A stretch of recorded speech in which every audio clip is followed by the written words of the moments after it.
A energia sexual é uma energia divina que acompanha o espírito desde o início da criação até os seus últimos objetivos, quando o espírito se integra a Deus e se torna plenamente co-criador. É uma energia que permite a tarefa de criação na vida em todos os níveis. Acompanha o espírito desde os reinos mineral, vegetal, animal e racional, transformando-se no homem em uma potência criadora, não só da atração e do desejo que forma as relações e as famílias, mas também estabelecedora do trabalho, da sociedade e de toda a forma em que a criatividade e as ideias produzem vida, prazer e obra útil à nossa sociedade. Então, a energia sexual é uma energia divina que deve ser vivida de forma sagrada.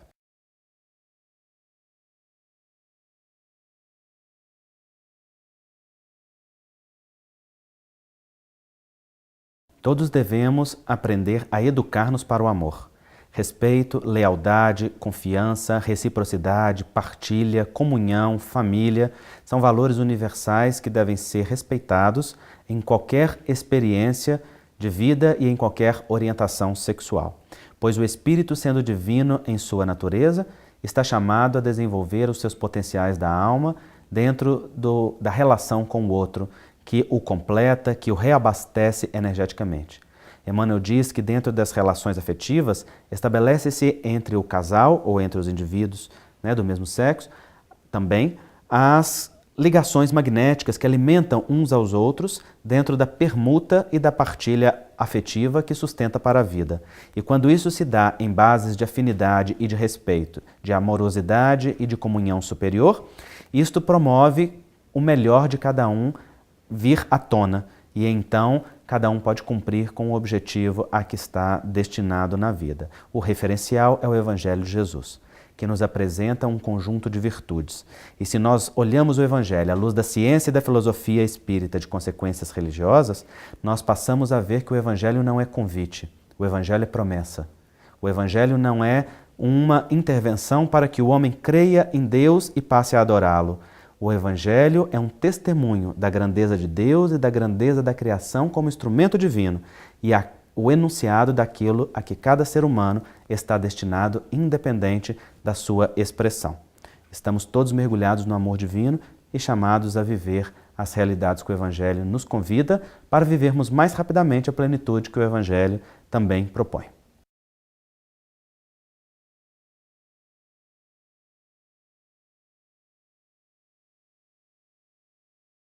A presença de homossexuais na mídia tem um fator positivo e pode ter também fator negativo.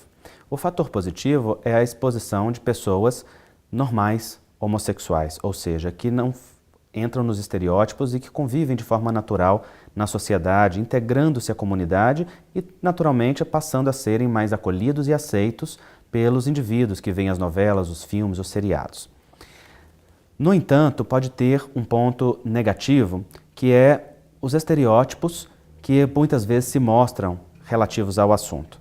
Então, os programas de comédia sempre fazem piadas relativas à homossexualidade, à travestilidade ou à transexualidade, como se fosse uma coisa depreciativa, negativa ou jocosa. E isso leva naturalmente a sustentar o sexismo e a discriminação que nós vemos dentro dos lares.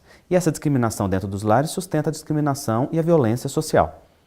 Então, depende da forma como a mídia aborda e como expõe a questão da homossexualidade, dos casais e da dignidade da pessoa homossexual. O homossexual não deve ser tratado nem de forma melhor nem de forma pior, simplesmente de forma normal e natural como é. Ou seja, tratado como parte da natureza, parte da grandeza da criação divina, que demonstra na multiplicidade a riqueza da diversidade. E isso é parte da nossa sociedade que deve ser valorizada.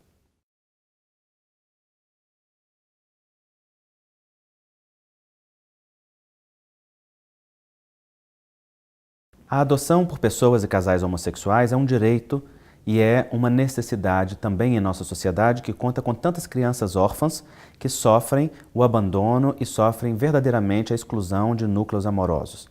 Antigamente se pensava, o que muitos indivíduos ainda pensam hoje, que a adoção por pessoas e casais homossexuais poderia produzir algum dano no filho, pela falta de uma figura do outro sexo ou pela própria questão dos indivíduos serem homossexuais.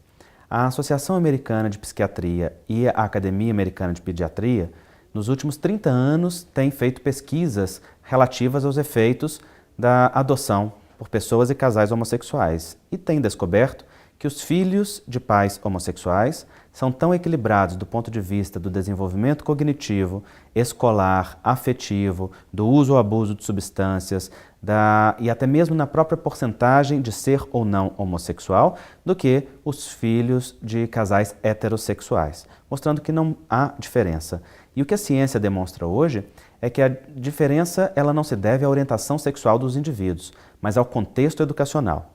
E assim, quando nós tenhamos um acolhimento em um lar que tenha amor, suporte, proteção, educação, fraternidade, valores morais, nós teremos indivíduos equilibrados, independente da orientação sexual e afetiva. E se olhamos do ponto de vista espírita, entendemos que o espírito ele é imortal e não tem sexo. O espírito ele escolhe encarnar ora num sexo, ora no outro, como já dissemos. E, portanto, esta figura pode ser predominantemente masculina ou feminina. Assim, num casal gay, nós também teremos um indivíduo que é predominantemente masculino, com outro que é predominantemente feminina, e uma complementaridade, e isso produz um efeito sobre a criança de forma positiva.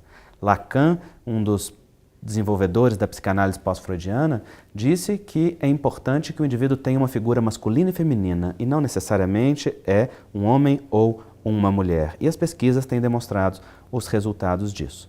Então, a Academia Americana de Pediatria soltou um documento em 2002 se mostrando favorável como instituição científica à adoção por pessoas e casais gays. E eu não vejo nenhum motivo para nós sermos de opinião contrária, aonde o amor pode se expressar e aonde as crianças podem encontrar o acolhimento educacional que necessitam.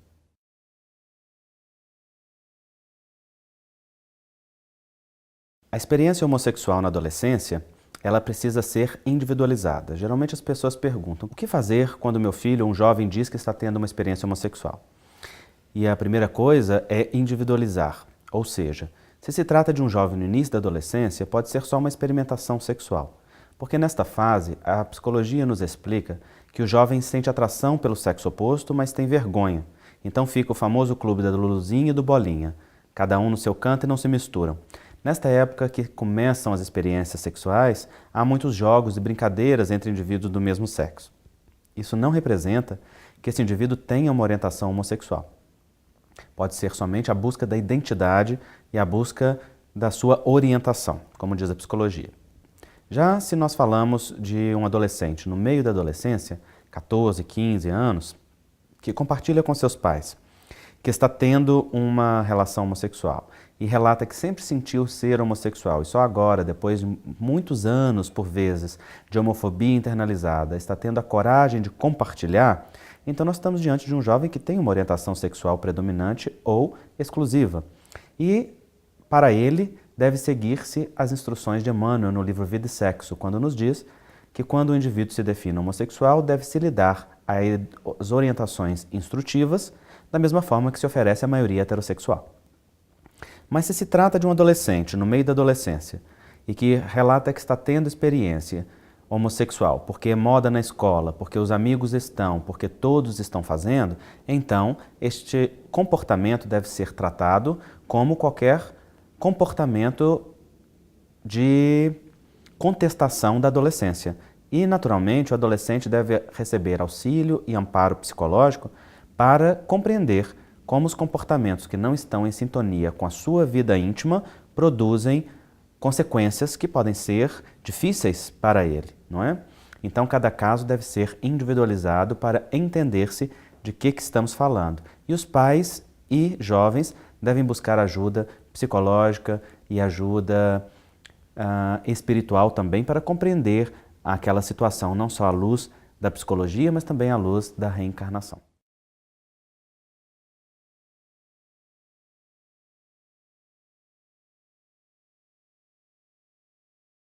Uma pesquisa desenvolvida pela Unesco em Brasília mostrou que 88% dos jovens acham normal humilhar gays e travestis e transexuais. 27% não querem ter homossexuais como colegas de classe e 35% dos pais e mães não gostariam que os seus filhos estudassem com pessoas homossexuais.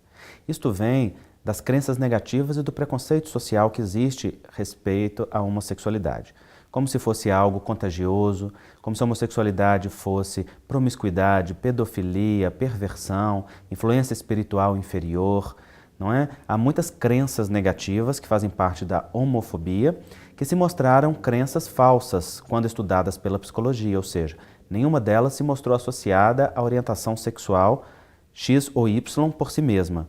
Estes são comportamentos ou situações que podem ter héteros ou homossexuais, que podem ser normais ou anormais, corretos ou incorretos, adequados ou inadequados.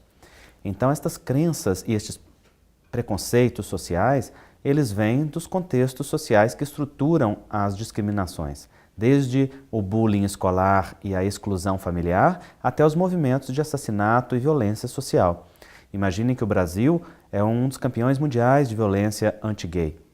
No Brasil, uma pessoa LGBT é morta a cada 28 horas vítima da homofobia. E é claro que estamos num país em que os assassinatos também são muito altos, de mulheres, de negros, de todas as minorias. No entanto, não é por isto que se torna justificada uma violência. Os preconceitos, eles sustentam este movimento. E eles vêm do machismo, vêm do preconceito religioso, que muitas vezes taxa o homossexual como inadequado, endemoniado, ou a homossexualidade como uma sexualidade não reprodutiva condenável. E vem da dificuldade das pessoas lidarem muitas vezes com a sua própria atração sexual, seu próprio desejo, seu comportamento. Muitas vezes fingindo ser algo que no seu íntimo tem como diferente. E projetando no outro as dificuldades em relação ao seu próprio desejo, ao seu próprio afeto. As pesquisas têm demonstrado isso muitíssimo, que isto realmente ocorre dentro da homofobia. E essas situações levam naturalmente que pais tenham dificuldades e muitas vezes tentem proteger os seus filhos de algo que vem como sendo negativo ou sendo ameaçador, embora não o seja, porque a orientação homossexual, como a heterossexual, é somente uma característica. Não classifica o caráter do indivíduo nem o comportamento. Apenas demonstra para onde se orienta o desejo sexual e afetivo da pessoa, se para o mesmo, para os dois ou para o sexo oposto.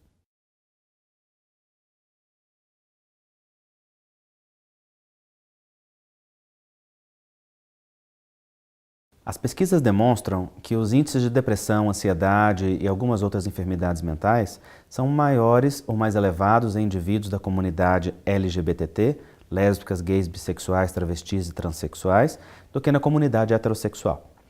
E isto não se deve pela própria orientação sexual, per si, mas pela condição da exclusão afetiva, pois muitos desses indivíduos são excluídos das suas famílias, dos seus afetos, e do suporte social na vida e, naturalmente, são jogados para a marginalidade, muitas vezes para a prostituição, para o abuso de substâncias, não é? Ou para as tentativas de autoextermínio, que são aumentadas também nestas condições. Tudo devido à exclusão afetiva, à discriminação, à falta de oportunidade e de suporte, que é algo destruidor para qualquer indivíduo. Muitos homossexuais fazem uma ligação mais profunda com a família, com os amigos, no que é chamado pela psicologia de família de eleição, do que com os próprios familiares, com os quais muitas vezes não têm acesso. Isso é bom, por um lado, porque permite que este grupo sustente o indivíduo na sua exclusão e na sua dificuldade de lidar com a diferença. Mas, ao mesmo tempo, é ruim porque cria comportamentos estereotipados de grupo e projetivos, enquanto o indivíduo não caminha na individuação e na afirmação da sua singularidade e da sua unicidade na vida. Então, o melhor caminho, sem sombra de dúvida, é o do afeto, é o da aceitação, é o do acolhimento, aonde o indivíduo não vive a indução ao adoecimento, mas vive a indução à saúde e à plenitude da sua potencialidade.